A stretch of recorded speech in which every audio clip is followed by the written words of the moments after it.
We don't talk about money or sex in America.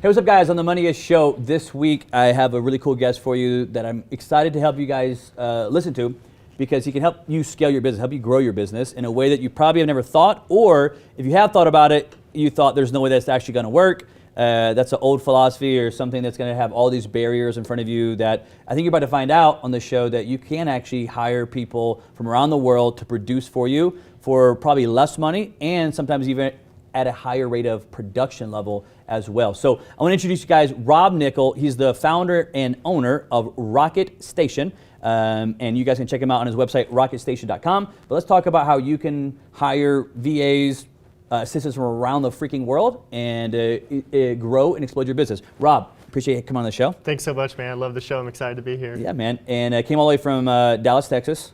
Right? Yep. And but actually you said you flew in from Orlando. Yeah, I was doing some work down there. I actually took a couple weeks during COVID to work on my golf game a little bit. So I enrolled in a golf academy for a couple of weeks, and then you enrolled in an academy? Oh yeah, it's me and a bunch of high school kids trying to go get their Division I scholarships, and it's me. Still living the dream, huh? Yeah. Dude, it's funny because during COVID, they actually came out and said like golf was like a great activity to do, because it was outside and whatever it was.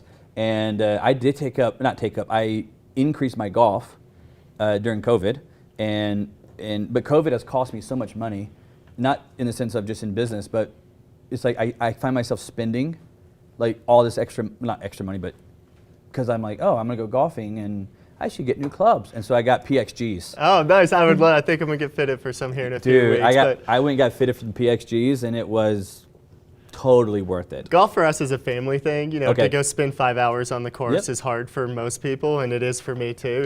Even though I love it, I still don't want to spend a whole day. But in the evenings, during the week, I'll meet my parents and my brothers and my nephews out on the course. We'll walk a couple holes, just kind of walk and talk, just hold a couple clubs in our hands, and just so it's more of like a social, fun, family kind of bonding time. You'd have to go in the evenings in Dallas because of the freaking heat, man. It's like in Georgia when I play, dude. It is like, when you talk about walking courses in Georgia, it is, because Georgia's so like up and down hilly. Matter of fact, it's funny, years ago, I was working with Home Depot in real estate, and they invited me out they have a membership at East Atlanta. Okay. PJ course. Yep.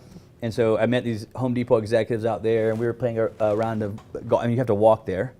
And dude, it was one of those like August, brutal humidity at like 120 degrees. And so, and the guys from Home Depot were like avid golfers, like die-hard golfers.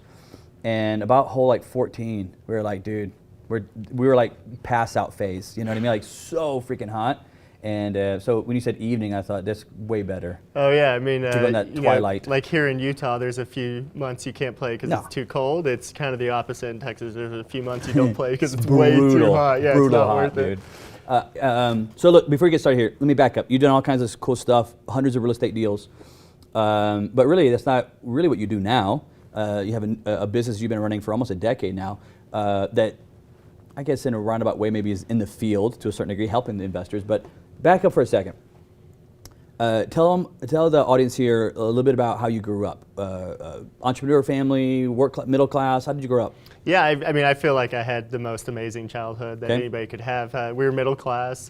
Dad was a dentist, and Mom was a teacher doing something. She's an artist, so she always had different projects going on all the time. But I'm one of 5 kids, and our parents taught us to work hard, and we had to be competitive in school, and we were a sports family. So a lot of our lessons were around locker room, team type stuff, and we had to get our school stuff done first, and then sports were a privilege after that. So we spent a lot of time on the road, with sports and hanging out. But my parents, even though my dad was a dentist, they're always entrepreneurial. They had multiple businesses going. Like in our small town, there wasn't a laundromat, so they put a laundromat in. Really? They own a bunch of rental properties. They just, they're always finding ways. Anytime they saw a gap where there's opportunity, where there's a need, they would try to create something there. So, and I think that's what kind of gave me the itch for real estate, was watching them with rental properties, and then my brother, when I was in 4th grade, brought home Rich Dad, Poor Dad, and convinced my mom. Older brother? Yeah, Okay. oldest brother, yeah, and he convinced my mom to buy the cash flow game, Oh and my I don't know if anybody ever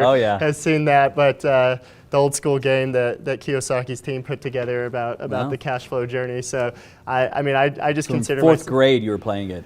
Yeah, I read that book and I'm super interested. The problem was my parents had this deal in our house where their money was their money. It wasn't my money. Right? So to go buy rental property wasn't really exactly something that was doable. But then I worked for my best friend's dad in high school, who was a general contractor. And I rode shotgun for him and his truck, doing a lot of the books and working on inventory stuff. And then he did everything from bathroom remodels to multi-million-dollar new builds.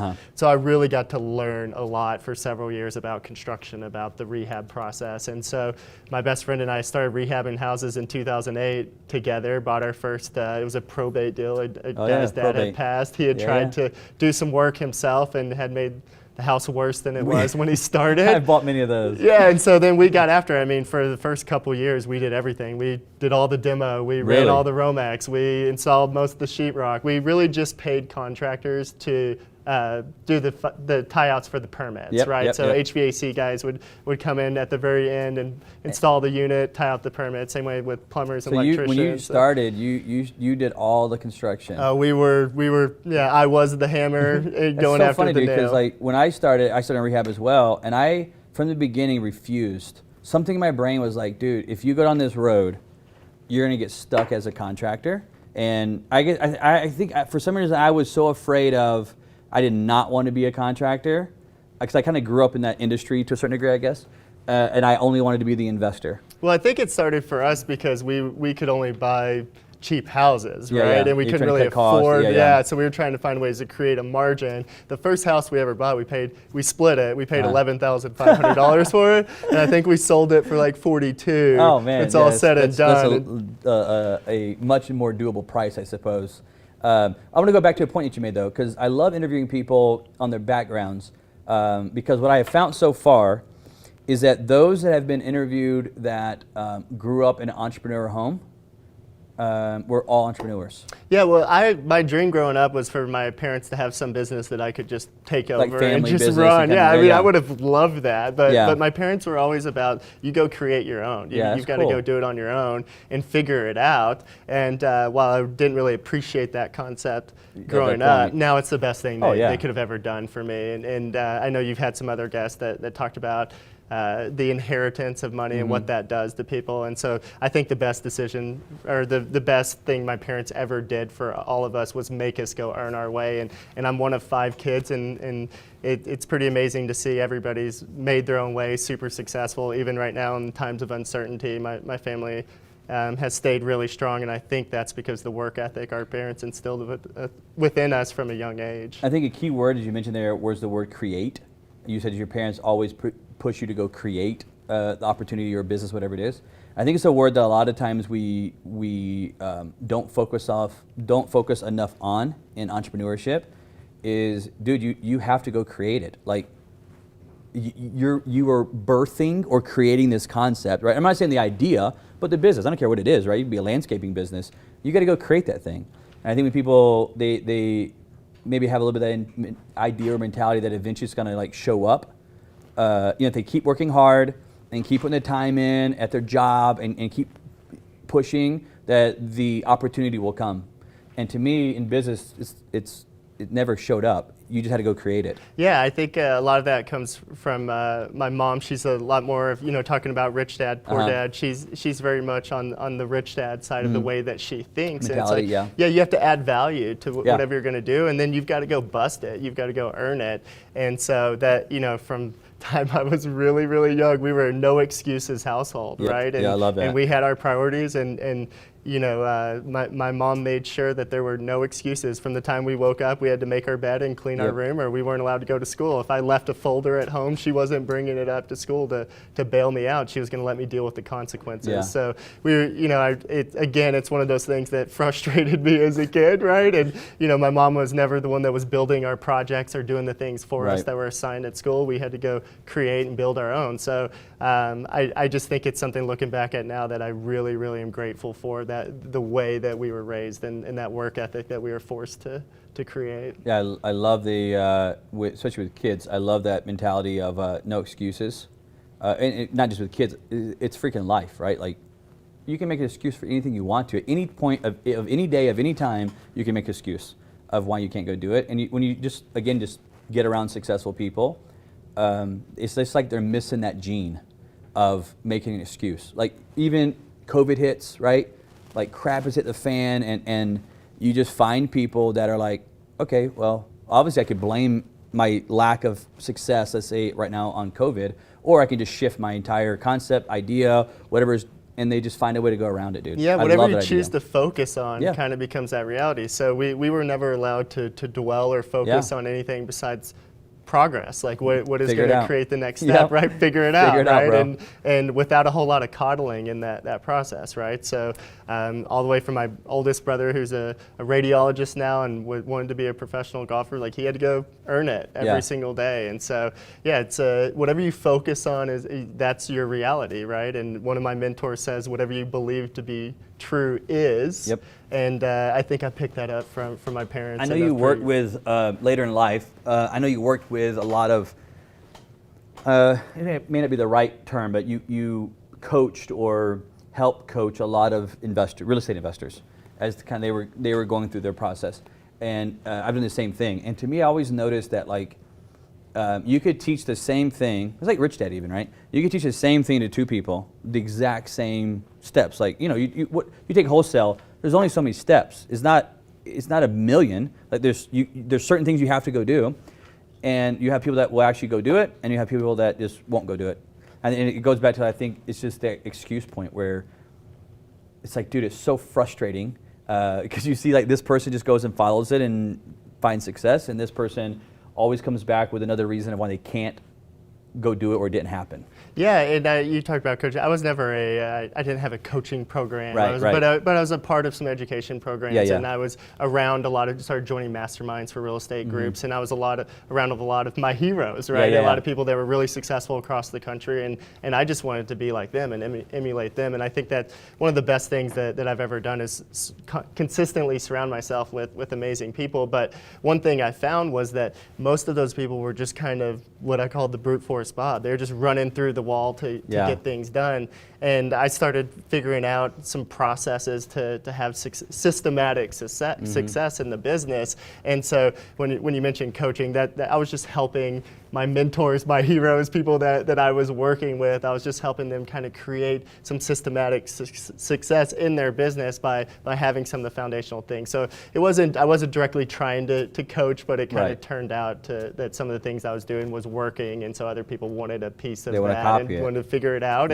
And like you said, some people would go implement and go crush that, and other people wouldn't. But then through that process, I learned a lot, right? I learned from them and the way they implement, and then would just extract the best pieces of that and just kept adding on. And after a decade of doing that, it looks like you're an overnight success and everything's easy, right? It's like everybody looks at me and they think, oh, it just looks easy now. It's because I've been grinding my teeth for 10 years. Yeah, it's one of the things that people always miss when they see the success, and I mean by this, even like, I'll say social media perhaps, but even it's like family and friends that are associated with you, is like they look at you more from where you're at today and think, oh God, he's so successful. It's like, yeah, but dude, I was freaking busting my ass, grinding when everybody was doing other stuff. Dude, I was the guy who was at 2 o'clock in the morning looking at ugly houses, trying to find that next deal. Yeah, at one point I was that rise and grind person too. You see it on Facebook, there's all the memes where it's almost like there's this whole... Oh, don't get me started, bro. Right, but I was there at one point too, I right? think we all are. I thought it made me feel important. I thought it, like, Actually, let's talk about this. No, this is a good point. Finish your statement, because I want to talk about this point to you. Like, I was so wrapped up into like this rise and grind. Yeah, and as if that was the point, or that was the purpose. And you were hitting a nerve. At some point, I had to wait. I woke up and I was, my business was a vehicle. It was a tool. It was not the end result. I feel like I met my brother, dude. And well, like real estate for me, I liked real estate and I enjoyed it, but my real estate business, the purpose wasn't real estate. No. It's because I wanted to be a better brother and I wanted to be a better son and I wanted my parents to be proud of me and I wanted father and I looked at people like I wanted a better life. I wanted to go on vacation and come home and there'd be more money in the bank account than when I left. And that whole hustle and rise and grind and that whole process is totally a limiting. I mean, it constricts everything that you can do. So that's kind of my business actually grew once I got out of that mindset. Dude, it is so true. And it's like in the society that we live in right now, it's almost like what you're saying with social media. It's like there's this glorified concept on social media and from people talking about it that the real success is just grinding. And I think every entrepreneur kind of goes through a phase where it's like, I gotta wake up at 4:30 in the morning, and I gotta go do all this stuff, and and we get this like massive grinding phase, and I think it's actually hurt probably more businesses, entrepreneurs, than it's helped entrepreneurs. Well, I think of the amount of time you spend at work, and most people have kids, and it's like when you walk out of the house, you're making a big promise to your family that the time you're spending away from them is worth it, it's valuable, and it's gonna pay dividends and there's a reason. And then they go to the office and do all these remedial low-level tasks all day. And I'm not saying that those tasks aren't important, they have to get done. But when you think about what you do all day and the time that you personally allocate to so many of those things, I mean, would you go look your wife or your spouse in the face and say, I answered the phone all day, or I was doing admin, or doing some and it really doesn't make any sense to me when you look at it. It's like, man, what do you really care about? Most people that I talk to, they care about what we already did. They care about their kids. They care about their family. They care about impact and having a better life, not just doing remedial tasks all day or the ancillary stuff that it takes to run a business. So I just like to think about like the promises that you're making to the people that you care about. Are you actually spending your time in a way that is worth it, where you'd be proud to look them in the face and say, yeah, I went and crushed it today and I did something really valuable. That's kind of when I see people grinding all day, I'm like, is the purpose to grind, or is the purpose to be a better spouse, better family man? Like, what is the purpose there? If you're gonna just grind, it's like, dude, just go get a regular job then, because at least you can check out of it. Exactly. At 5 o'clock, you're like, I'm out, I'm done, and on the weekends, you're out. But there's stuff of like these entrepreneurs that have glorified grinding and hustling. And again, I'm not saying there's not that the entrepreneurs don't put in the time or the hustle. That's not what I'm saying. I'm saying that we have glorified the concept and the mythical idea that if I grind, I'm successful. If I hustle, I'm successful. And it's like, bro, that's not even close, because in business, matter of fact, the grinding phase, I would tell you, is actually the worst phase of a business. Like, businesses are kind of in 5 different phases. The grinding phase is the absolute freaking worst phase. And somehow or another, we have positioned to be like the best phase. The phase that I think you have found a ton of success is when you leave the grinding phase and you get to kind of what I refer to as the profit phase, where it's like, okay, actually, I'm making money, I have a legitimate profit, and I'm not putting 18 hours a day into this concept right now, and I actually have a better life. But it's almost like part of the money is show. It's like, dude, it's okay for you to make money, man. Like, that's why you went into business, you know what I mean? It's a weird concept that's happening right now in society, I think. Yeah, I mean, we all have different passions and things, right? And I really care about our community projects and the things that we get to do that serve other people, and that's a selfish, self-serving thing, because nothing makes me feel better than when I get to go give and be part of the community and do these cool things. But you called it phases, and I call it seasons. Like, it's okay to sprint every now and then, and it's okay to go through a phase where you have to grind, as long as there's an end to that, right? As long as there's a light at the end of the tunnel, that grind, that phase needs to serve a purpose, right? So if you're not planting seeds today that are reaping rewards for tomorrow, then I think you're missing the boat. Yeah, there's a point that you're missing here, where you've been an entrepreneur and you've been in the grinding phase for 7 years.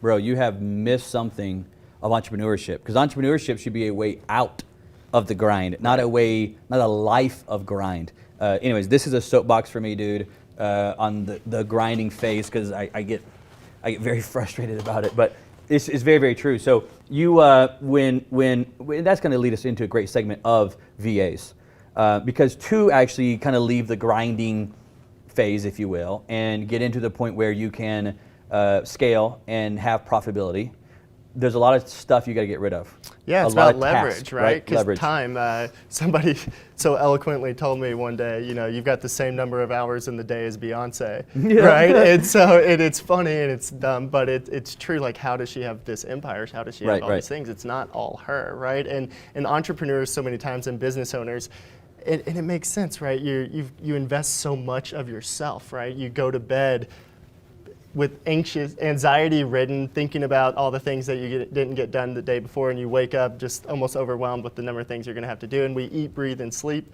our business, and oftentimes we put our ego and our entire self-worth into that process. So the thought of giving up some of these tasks is emotionally overwhelming, right? It's easy to feel fear at the thought of getting rid of some of these things, because if it doesn't get done, or if it doesn't get done correctly, then, oh no, the whole thing's gonna come tumbling down.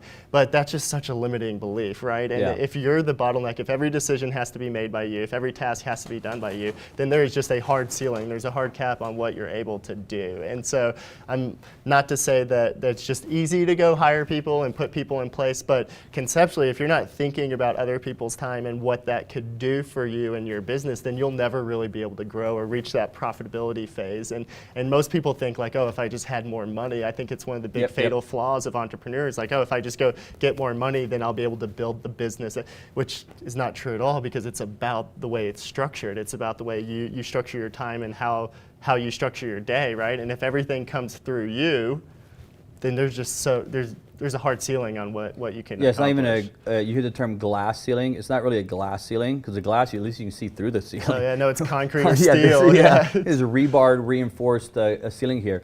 Talk to me about the VA side, because obviously I've got probably a ton of questions. I've done it before, I haven't done it, I've used it, haven't used it.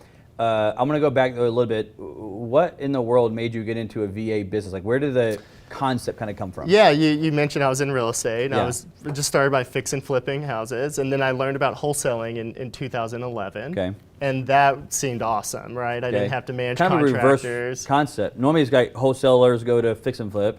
You went from fix and flip to wholesale. Yeah, I mean, I heard this radio ad that came through town. I went into a hotel room and learned about wholesaling. And I was like, I could do that. Yeah, that sounds great compared to what I'm doing, right? Because every couple of rehabs felt like a full-time job for me, right? So if I could sell properties for even a fraction of what I was going to make on that rehab, I was just able to give it away.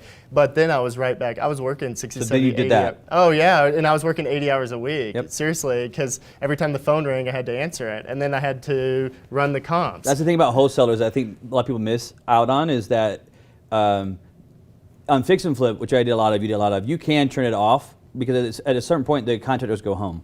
It's like there's not that much more to do. On wholesaling, it is a little bit different, because calls come in at random hours from sellers and buyers and so forth, right? It's like if you're doing constant. it right, you've got to keep the phone ringing, right? And so, you got to answer it when they strike, right? Right, and if you're not live answering calls, especially today, as competitive as it is, you've got no chance. And so my phone was ringing.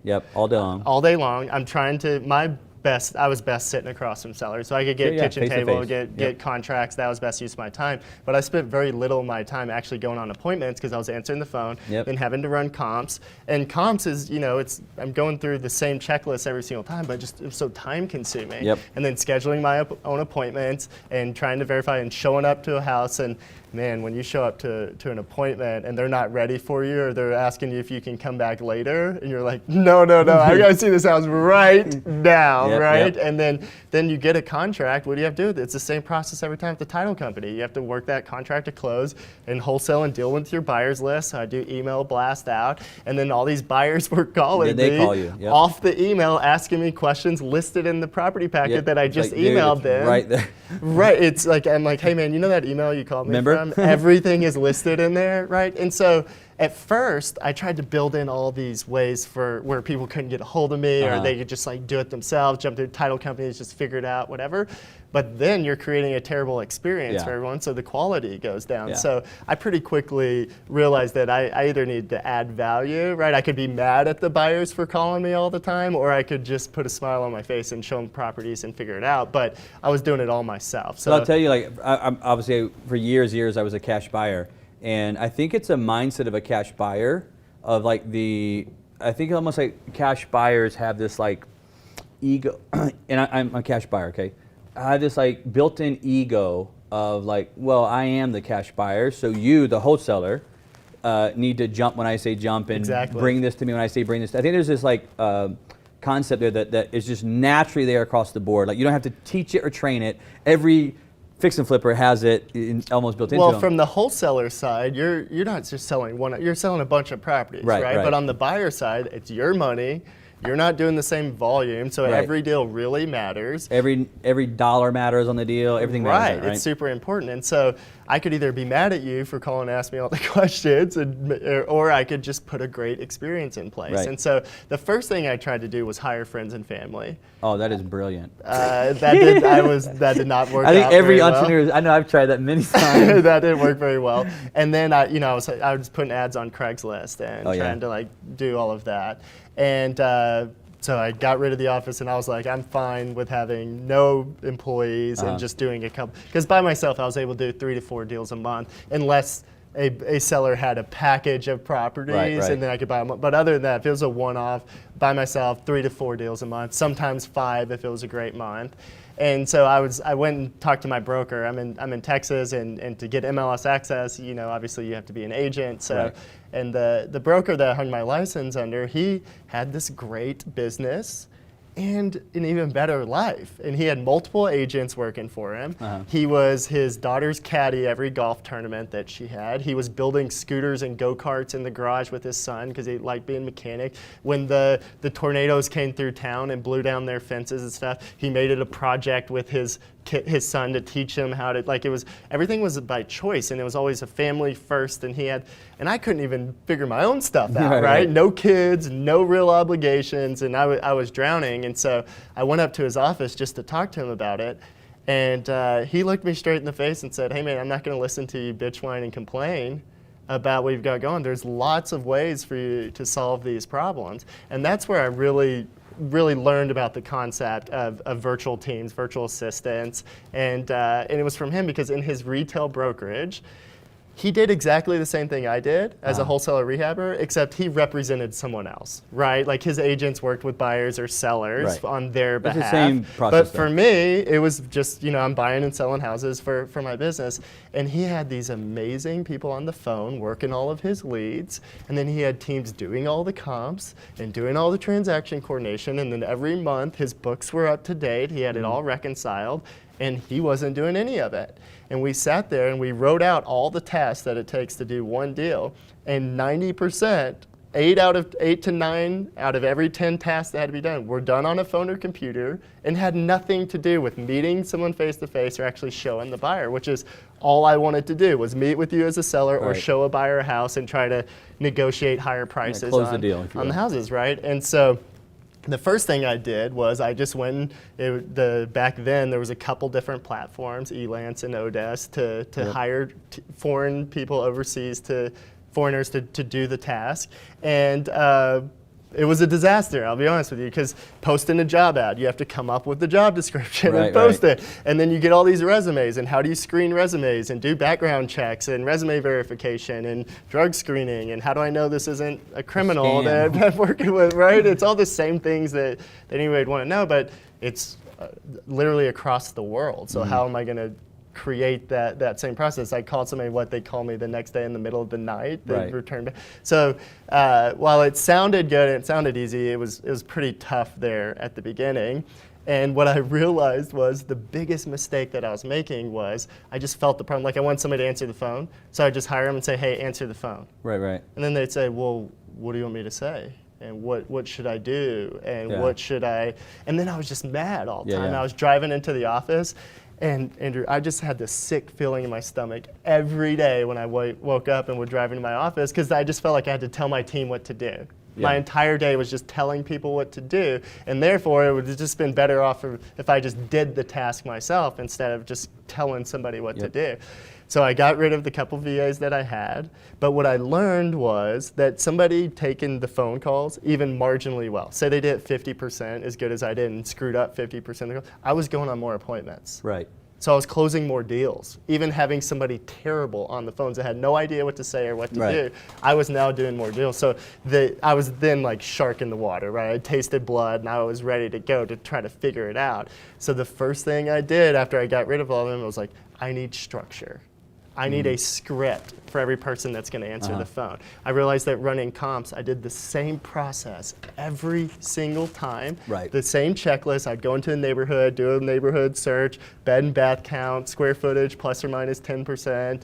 It was the same process every single time, just a little bit of nuance at the end to do some property comparisons, kind of figure out the differences, but it's the same thing. Title process, transaction coordination. They needed the same documents every single time I closed the house. The article of organization, certificate of good standing, they needed the contract and the title, the checks, right? That was it. That's all they needed. They didn't need anything else besides the same thing every single time.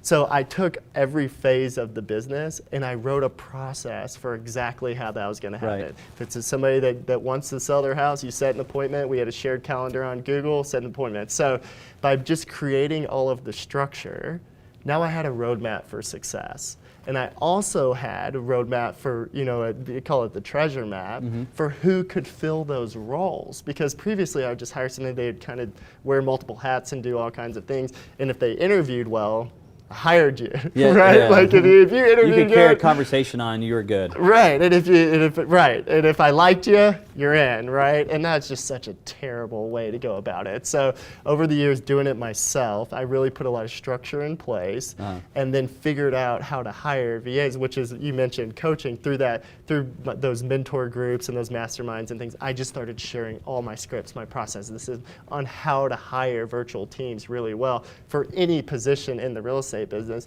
And I did that for several years just for free to help my friends and everyone else before we ever made it a business. So that's the too long drawn out story of how I got into the virtual assistant business, the virtual staffing business, but it's figuring it out, learning by being tossed into the blender of chaos and trying to make it work, and eventually I figured it out. I got lots of questions there. I want to hit one question that maybe gives a little bit of background here. As an entrepreneur, as a business owner, I'm speaking for myself right now. One of the problems that I think all entrepreneurs struggle with is like, how do you hire that first person, right? So not even talking VA, right? Where you're growing this business, and you just brought up several mistakes that I've made, and if they're watching, I pray that you don't make. You talk about friends and family, right? That's like your go-to place, right? Like you go to church and find someone at church that needs a job, right? You hire friends and family. There's a lot of mistakes that people make, or like you said, I've done the same thing where it's like I interviewed someone, I'm like, my God, you can actually carry on a conversation and chew gum. You are so hired, right? Because there was like so much, as a starting entrepreneur, I felt so much pressure and stress. Like I gotta have someone just take something off my plate. And then it goes to an absolutely horrible process because there was no process behind it. And it's like I couldn't get out of my brain, what we're going to do. Tell me a little bit here, how, from your perspective, you've hired hundreds and thousands of people probably. How would you go about hiring, or what would you not do when you hire your first employee? So someone has a business, how do they hire their first employee? Yeah, I think the first thing that you did is, we kind of touched on this concept a little bit, is I think most people have no idea how they actually spend the majority of their day. Okay. And the way I think about it is, like, if you go pick kids up from school, and most people have done this, and you say, how's your day? What do they say every single time? It's fine, it's good. Fine, good. What'd you do today? Learn stuff. They can't tell you. You have to start prying in. You have to ask them, oh, today's Tuesday. Do you have music this morning? Yeah. Well, what did y'all do? We pulled out, and you have to pry it out of them, right? And they had this massively busy day all day long, but they can't tell you what they did until you pull it out of them. Entrepreneurs and business owners and employees are exactly the same way. If you have employees right now, or even yourself, like if you walk in your house and your spouse says, hey, how's your day? You're going to say, good. What'd you do today? People are almost offended. What do you mean I did all day? I was busy, I had phone calls, I had all these million things, but they can't really tell you what they did all day. So I think the first key, whether you're doing it your first employee or you have a bunch, is to stop and actually look at what you're doing all day? How do you spend your time? And people use the word time blocking all the time. It's kind of become one of those cliches, like systems that's been used so much that people just ignore it. And so, but I think you should actually throughout your day either write down or make some kind of notes in your, I just use my phone now, put in notes of what you're actually doing all day. Because what you'll find is a large portion of those tasks are supporting what's the main, most important things that you do, right? So I needed to be just meeting with sellers. But what was I actually doing all day? I was answering the phone, I was running comps, I was talking to title companies, and I was doing admin work, which none of it was making me any money. And in fact, was taking me away from the tasks that actually, so the first thing that I did, the first person I hired was to take calls and answer the phone, because then I was freed up to do so many other things. So I think for all of us, it's okay to have, there's no one position or the first thing that you should have. It should be what empowers you or your current team the most to be able to do highest and best use of your time. And so how do you get to highest and best use of time? You just think about what you're actually doing all day and what generates revenue. And I think, you know, my dad said, he was our basketball coach growing up, and he would always say, winning cures cancer, right? Like when you're winning, everything's good and there's no problems, right? Kind of the same way in business. Revenue cures cancer. So what generates revenue in your business? Where are you spending all your time? And the things that aren't creating revenue, that aren't actually generating more business for you, those are the first tasks that you should look at getting off your plate. Whether you hire someone locally to come into your office or work from home now because COVID's kind of wiped that out, or you're hiring a virtual assistant, that first step should just be figuring out what is highest and best use of time. Where should I actually be spending my time all day? And then how can I get rid of some of the ancillary things that aren't bad? If they're in business right now, kind of your step one on how you should hire someone, doesn't matter the role or whatever, forget that for a second. It should be, they should basically map out their day first of what exactly they actually are doing in that process of a day, because normally if you ask an entrepreneur, the answer is, like you said, I'm super busy. So busy. I can barely, but it's like, okay, just break it down for me then. And I think what you're saying is you would find that a good portion of that day is actually stuff that is minimalized type of work that they could actually outsource, whether it be local or VA. Let's just say it could be outsourced and get done off their plate, and they would produce more. That's kind of the first step they should go do, is map out their day. Yeah, you should look at what you're actually doing. And then the second step is where most people stop, because you hear that concept, pretty willing to write down what you do all day. The second thing is those things that aren't worth your time. You either need to hire somebody, or you need to by yourself write out what those tasks are. Like, how do you actually answer the phone? How do you actually, talking about transaction coordination or keeping books, like how do you actually want that done? Most people have different CRMs and software tools, but what buttons do you press when? Like that, everybody does it a little bit differently. So if you have those system maps built, I mean, and there's a lot of software too where you can just screen record. So you can screen record yourself going through those tasks, but without that, delegating those tasks is an absolute nightmare, and I would say it's almost a guarantee for failure if you just try to throw people at task without having some clean structure. Like you said earlier, it's like if step one is like you want these phones answered from lead gen, and you hire someone that says go answer these phones without step two of mapping out, okay, but what do you say? What's the script you want me to read to these people? Right. You're going to run into probably more frustration and more headaches, because now you're actually managing a person who's really, I think the frustration always came to me is, like, looking back, was that person was wanting my help of saying, okay, what do you want me to say? And really was a lack of organization on my part that I couldn't even tell them what to go say, because it was like, my God, I didn't even know. And then I did end up just basically letting them go, which is really just comes all back on me. Yeah, and I hear so often, and it's so common, and I think it's part of our culture too, is to talk about how terrible managing people are, and employment sucks, and managing's terrible, and all these things. But at the end of the day, what I truly believe, and I think there's a lot of studies now that shows people want to do a good job. Right. And people want to add value, and they may check out at the end of the day or whatever, but while they're working, they want to add value and do a good job and do exactly what you want them to do. But without a roadmap there, without the treasure map to figure out what success looks like, then most of the time there's no real way for them to be successful, and then you're just frustrated with them, and then they're frustrated. Right, it creates terrible. And then talk about poor culture. Like, people talk about culture all the time, like it's this mysterious thing that's just out there. Culture is just people following a set of rules and guidelines and knowing what they're supposed to be doing. And if everybody's following the same rules and doing the same things, and then there's success there, then you've got amazing culture and you've got amazing environment there. So it's it's kind of like love, right? It's like love is not just this mysterious thing. It's the work you put in every single day to create those emotional feelings that come as a result of having success. Same way in a business. That culture, that emotion, that rah comes from the team winning together, right? And so that coming together and reaching success as a team, that's what creates amazing culture, in my opinion. So if you don't have structure to figure that out, then it's a recipe for disaster. I want to kind of hit you with some questions here, and I want to play devil's advocate to the VA process. Let's do it. And obviously, I think there's a lot of, to a certain degree, I think sometimes there's a lot of negative connotation or negative immediate feelings about hiring VAs, right? And I think some of what we're talking about right now, right, where a lot of the negativity is coming from you can't manage a person in your office, right? Like, and then I think about, my God, managing someone in the Philippines. It's like, dude, I can't manage this person sitting by my desk. And so I think it creates this like, oh, it'll never work idea, right? So let me just hit you with a couple, because you've obviously worked with hundreds and hundreds of these people, and as well as companies that are using them now, right?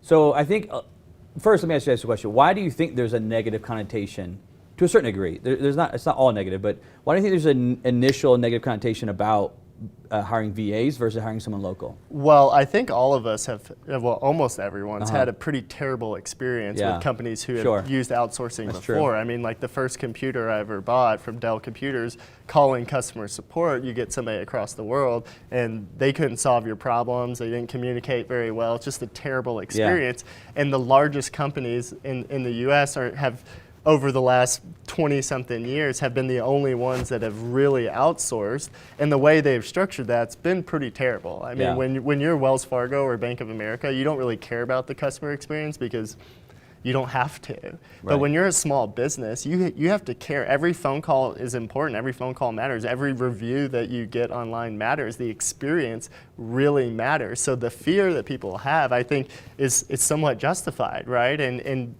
couple things, we've had terrible experiences, and then we invest so much of ourselves, our energy, our emotions into our business. The thought of then having somebody across the world go screw that up, I mean, that definitely creates a little bit of anxiety. But again, it comes back to structure and process. One of the cool things about today is technology has bridged so many of those gaps. And so, we're screening about 6,000 applications a month, and we're hiring less than 2% of those people. So it's not like it's just this blanket thing where you can go just have success.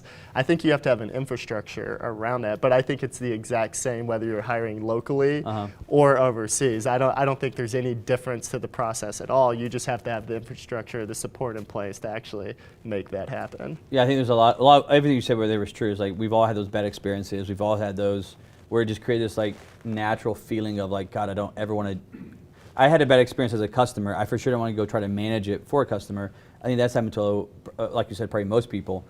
When I think about like kind of in that VA world, I think about the time difference a lot, right? Like, okay, I'm whatever time it is right now, we're doing this interview.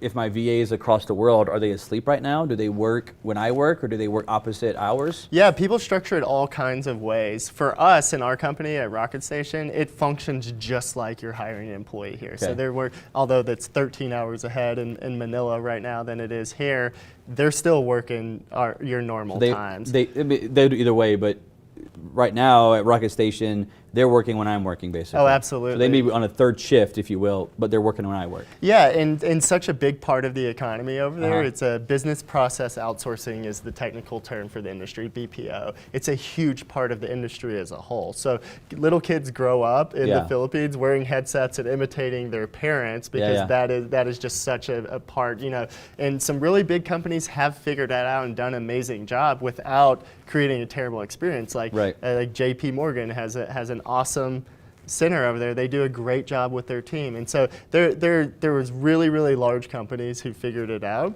And what we were looking to do was just kind of take what they had done and take it a step further, right? So, if you've got a business here in Salt Lake, you want your entire sphere, whether it's customers, whether it's clients, whether it's business partners, whoever, when they interact with your company, it needs to feel like everyone's a one cohesive unit right here in Salt Lake, right? So that's the way we wanted it to feel with our team members that are in the Philippines. We didn't want anybody to know that they're sitting, not that it matters really, but it should function, feel, and sound like they're sitting right here. So that's why we put the effort into the way we've got things structured, because they're gonna work your hours. They're gonna absolutely know exactly how to perform those tasks, do it at a super high level because we're mapping that out for you from the very beginning. But then they're gonna be excellent team members, college educated, with degrees, and have all the skill sets that you want somebody that's here, but nobody's gonna have any idea that they're sitting across the world. And if you do it right, that's absolutely doable. I mean, I'm not sure how easy that is to just go do it on your own, but that's the infrastructure we've created. So if it can work in Memphis, Tennessee, and Mobile, Alabama, and in the South, which is kind of the toughest place to do outsourcing and integrate just culturally, I mean, if we can do it at a high level there, we can do it anywhere because we can make it feel and function just like they're sitting here in the U.S. Yeah, I guess it all goes back to, like you said, if it felt like that team there was with my company here, then it would probably have a much better feel to it. But you mentioned something that kind of from a CEO, like visionary, right? So, you know, as entrepreneur, a lot of us are very vision down the road, big picture concepts, right? And it took me a while to figure this out, but I suck at like a COO type stuff. Like, I am the freaking worst at it. So my growth kind of came when I basically walked away from it and was like, okay, I'm just gonna go hire someone who actually loves to build processes and systems. And even when you say those words, I want to fall asleep, to be honest with you. Because like, as an entrepreneur, it's like, God, I'm so far out there. But then you said that you guys will actually do it for them. And I totally forgot about this. It's just, it hit me. So if I were to hire you at Rocket Station, would you guys like map out the process and break it all down? We do all the heavy lifting. It's like you just say, here's a VA, Andrew, go call this person. Yeah, we have publicly traded clients, and then we have mom and pop single member LLCs and everything in between, but we force everybody to go through the same process. As a company, we only do two things. I'm not one of those guys with, you know, I know you guys have tons of companies and lots of different, I'm not that guy. And my company is designed to solve problems for people just like me, okay? I was terrible at systems and processes. I was great at seeing the big picture, seeing what tomorrow looked. Every day I wake up, I'm multiple days ahead, right? Like one of my biggest issues is being present in the moment, right? And so like from an operations standpoint, that will be your Achilles heel as a business. If you're always in the future and you're not crushing the daily tasks, like that's gonna be terrible. So everything that we do as a company was designed to eliminate the problems that guys like me create. That's why we're there. And so I only have one business now. We only do two things. The first thing is we do system and process documentation. So we start with a macro map, which is like the different things that are happening in the day. Then each one of those tasks, we go break down in extreme detail in a few different ways. We create PDF documents that are step-by-step screenshots with arrows pointing everywhere with all this stuff, like so complete training manuals. And then we usually create training videos that go along with that, right? So the first step that we go through with every single person is just an alignment phase. We want to know exactly the way your business runs, and we've worked with enough businesses now that we can pull that out of you. Most people wouldn't be, you know all the questions to ask. Yeah, and our team is true. We're true workforce management experts. So like for example, for phones, we just have you export your call log. Don't manipulate, don't just take your phone system, and almost everybody uses a voice over IP phone system now, an internet-based phone system. Just export your call logs. And then we do the analysis from there. How many calls are coming in? What's the average? What's your average call handling time? Because that gives us an exact like staffing standpoint. We know how many people should work to the minute based on what's happening there. So we're not only building your systems and processes, but we're creating time studies for all of those things to figure out exactly how many people should be completing those tasks. ask, right? Because most people come to us and they're like, well, I only have enough work for a part-time person, or I just need somebody to, and they really have no idea what they need. They just kind of have a feeling about their day, and they don't have a clue. So the first thing we do is we get aligned with you to understand what that looks like. We take your raw data from the back end, create workforce management studies, and then we document and map out your entire system. We create your training manuals, your system manuals for everything. And even if you already have some in place, we kind of start from scratch, and we do that heavy lifting because it's got to be clean enough and robust, and there can be no details missed. And so that's the first thing we do is build those systems and training manuals. And then from there, we know exactly what type of person and what skill sets fill those needs. You talk about lead management. Somebody on the phone is a different type of person than somebody's going to be doing your admin, like running comps or keeping your books, right? Or doing transaction coordination. That's about details. That's about structure. That's about getting everything perfectly correct, right? If you put me as your bookkeeper, the books are going to be great for about a week or two. And then they're going to be mostly good, because with those minute details, I'm not the best with. After a while, I just keep moving and just move on to the next thing, right? And so you would never want me as a bookkeeper, but I would be great doing your front-end sales type stuff. And I think everybody kind of intuitively gets that. And so once we map out your systems and processes and we know exactly how many people and what type of people should be there, then for each one of those roles, we send you 3, 4, 5 candidates that are a perfect fit for that role. And then you interview and pick the exact person that you want, but our team facilitates it. So we facilitate the onboarding, we help you manage, we do all the structure for you, because oftentimes you're not the best manager and you don't know exactly how to structure your teams and incentivize them, and they stay our employees forever. It's not a W-2 for you, it's not a 1099, it's just a service agreement. So we're taking all the HR liability off your plate, we're eliminating all of that, with the idea of being, as the business owner, we had a company call us that has an amazing sales team, and they wanted to spend a bunch of money on marketing.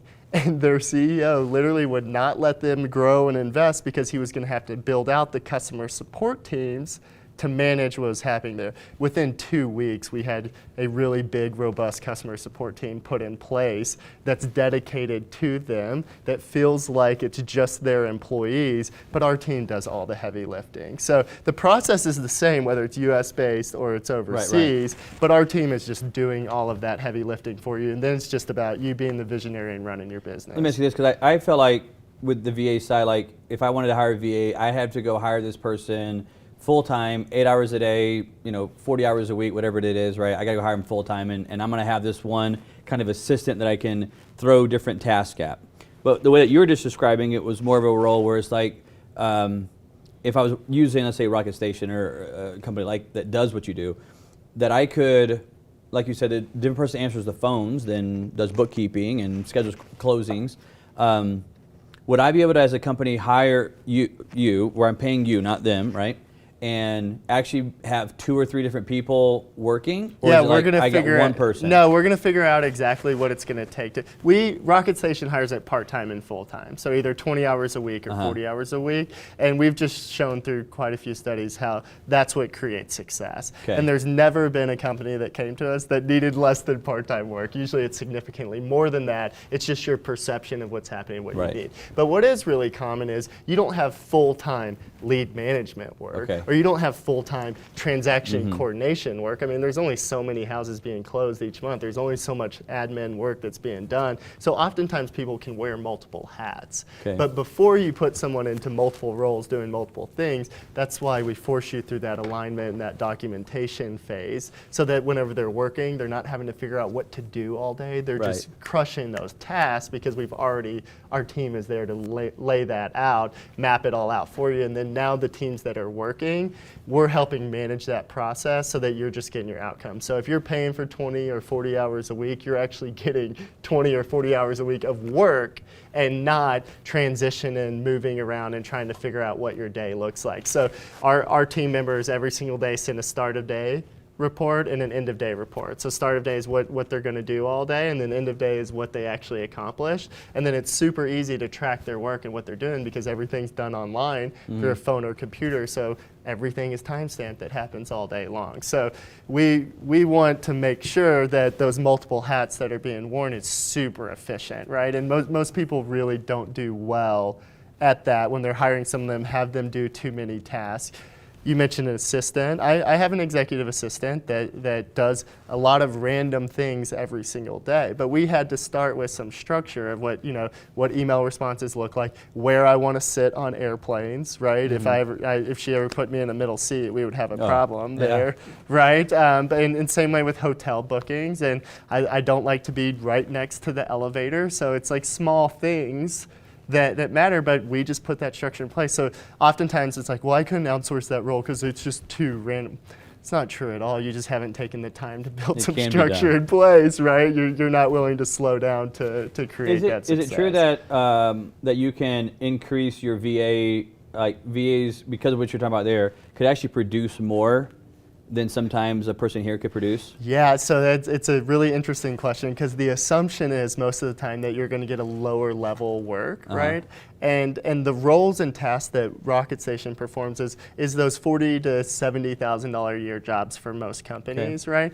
And so I'm sorry, I lost my train of thought. It was about production, how they... Okay, yeah, and so the assumption there is that you're going to get less quality for what you get, right. And it's actually not true at all. We've got several clients where we're outperforming pretty consistently one-on-one because most of our clients don't just wipe out their entire teams. It's like a support for what... So we have tons of head-to-head studies on what we can do, and one of my favorite ones I talked about is there's a big customer support center in Minneapolis, and our teams are 120% ahead, 120% in productivity ahead of what their current staff is. And there's a lot of reasons for that. A lot of it has to do with cultural gaps and divides, and our team is happy to do those roles that a lot of companies struggle to fill here in the US space, where it feels like a lower level job here, and so you usually get a little bit lower level talent in the US, right? I mean, you've got college educated, like the highest level degreed people in these countries working for you, doing what feels like to a US based person as a low level task. But in the business, all those ancillary tasks are super important. You need them performed at a really high level, right? Like customer support or inside sales or it needs to be done really, really well. And so if you can hire the best people to do what feels like remedial roles, which is what we provide, that's why it's a big reason why you get the productivity output. One is we're better at managing people than you are, usually. We put more structure, more systems, more processes in place to make that happen. But then the type of people, the quality that we're putting in place there is usually significantly better than what you're gonna be able to produce yourself. I got so many freaking questions going through my head right now. I'm trying to think from the viewer standpoint. I'm gonna ask you one more here about this topic. Tell me about price-wise. Is it cheaper to outsource?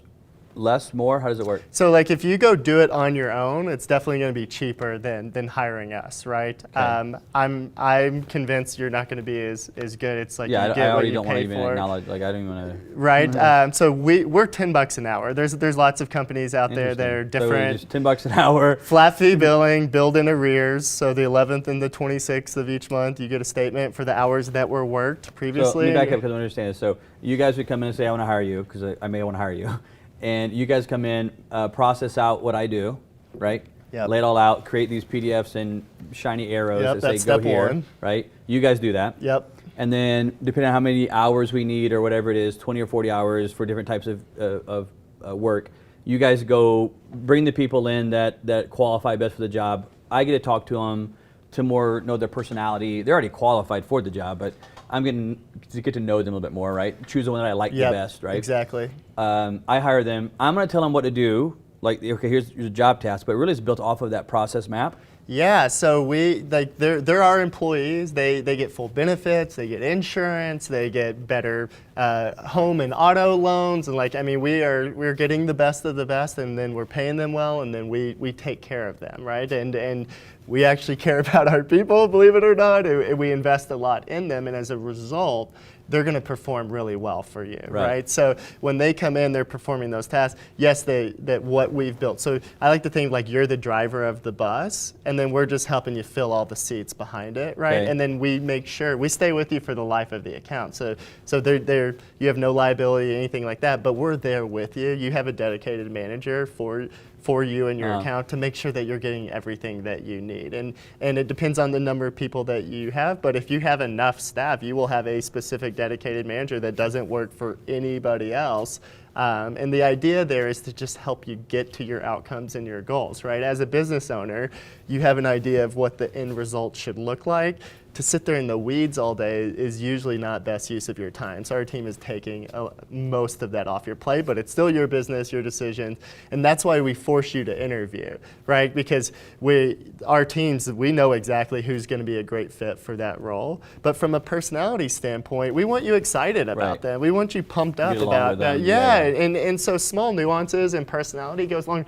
I still play, I only do a couple things in Rocket Station now, and one of them is I pay attention to who's sitting where. The hiring process is still important to me because I want to enjoy walking into my office. I want to enjoy the people I work with, and I really want to have fun in my day from that standpoint. So we're going to send you 3, 4, 5 candidates for every role, but it's up to you to pick the people that you feel most comfortable with, you're most excited about, and then we're just going to facilitate that process for you so that it works. Yeah. And then I'm going to pay you, let's say it's 20 hours that my company, say your company agreed to for this role.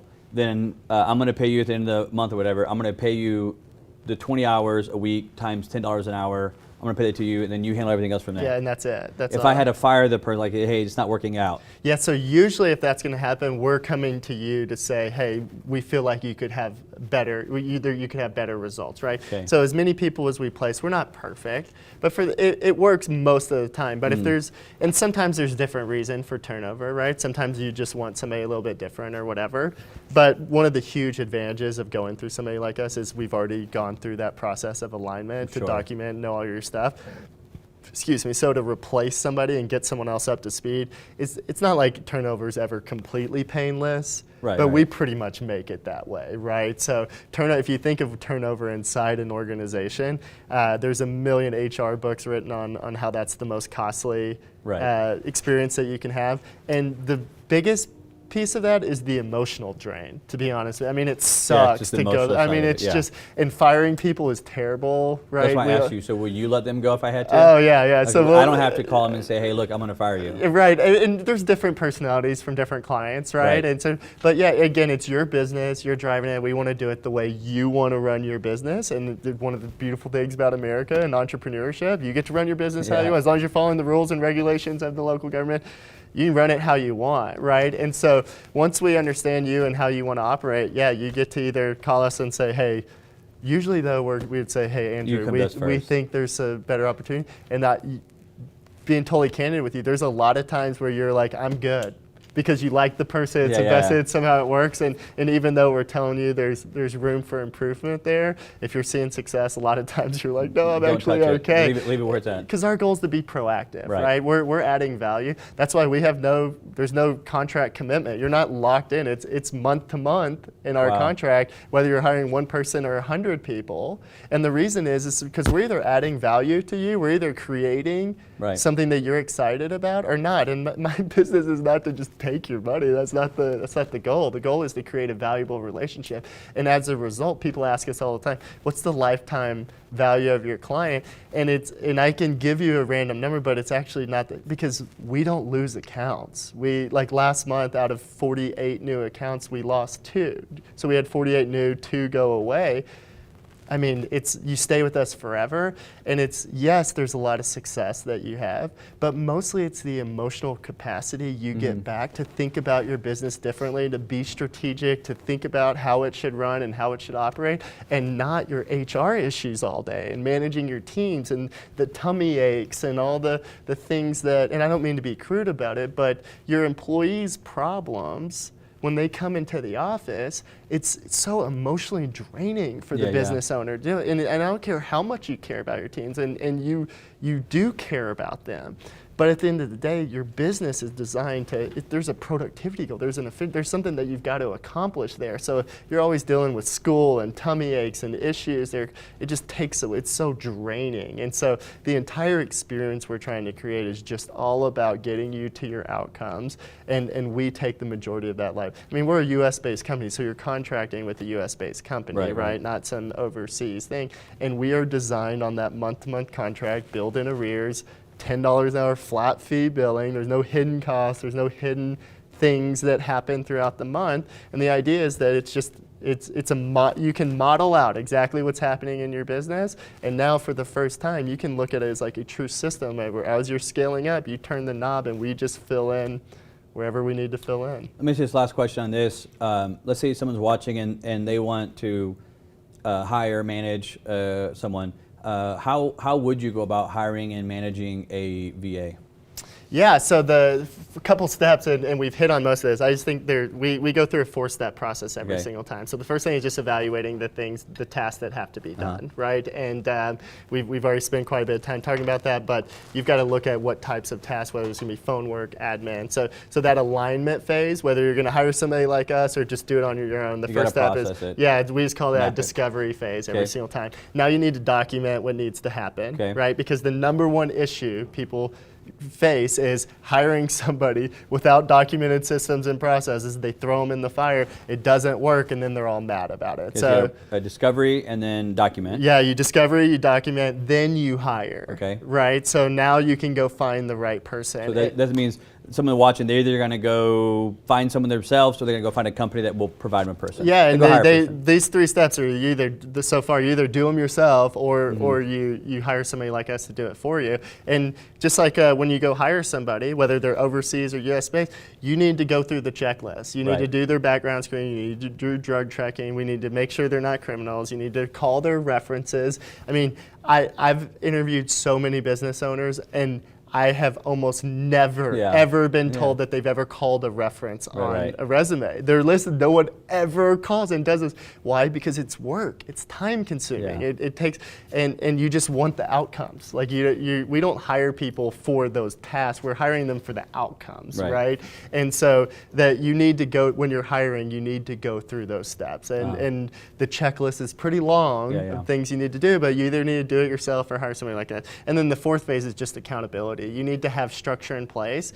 Some people call it KPIs, and that we do the same thing. We put performance metrics in place so we can be objective about what the person is supposed to be accomplishing. So those 4 steps, whether you're hiring someone locally or you're hiring virtual teams to do it, they're the exact same 4 steps that you need to go through every single time. Discovery, document, hire, and then KPIs. Make sure there's a key indicator set that they know and that you know, so you can track everything. Nobody likes to guess. I mean, none of us like to guess in our day. And I think that all of us have had really bad managers before. And I think the number one thing, but like, I don't care if you're nice or not nice, as long as I know where I stand and where we're trying to go, because then I can perform. I understand that we're not going to be best friends with everybody in the office, but I want to know exactly where I stand and what I'm supposed to be doing all day. And I think a lot of business owners fail there because they don't really think about putting enough structure in place for their team to know how to be successful.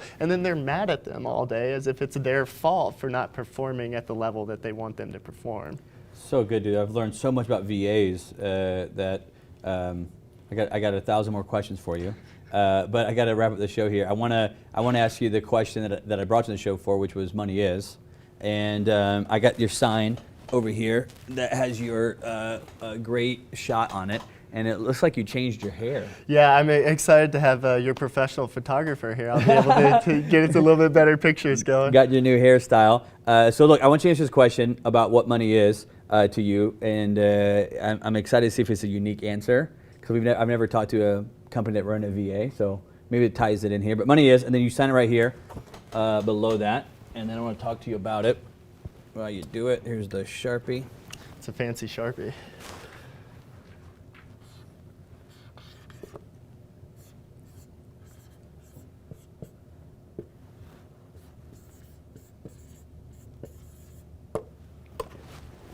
All right, here we go.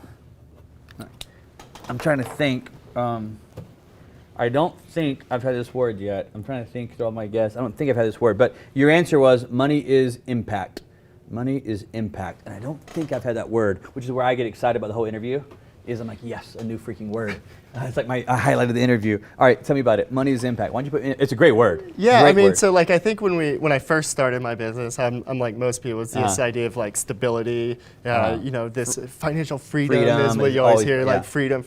But like that's not really what it's about, only to a certain point, right? It's like, it's that financial control. Once I was stable, money is no longer about, it's just about impact. I care, what I really care about is serving people. I care about our communities. I care about our team. Right. And so the better our company does, the impact that we have is exponential. And that's what people say all the time, like, oh, when are you going to sell your company? As if I'm just building the company to create a sellable entity. The value that the company provides is the impact, both for our team and our communities, both locally and overseas. So for me, the real power, the real value of money is the impact and the value that we can bring to people. And so the bigger we get, the more money that I get, the more money the company produces, the bigger impact that we can have. And for me, that's what I really care about. That's so true, dude. So I gave you a tour of the building here today, and the 3 words that I live by is inspire, influence, and impact.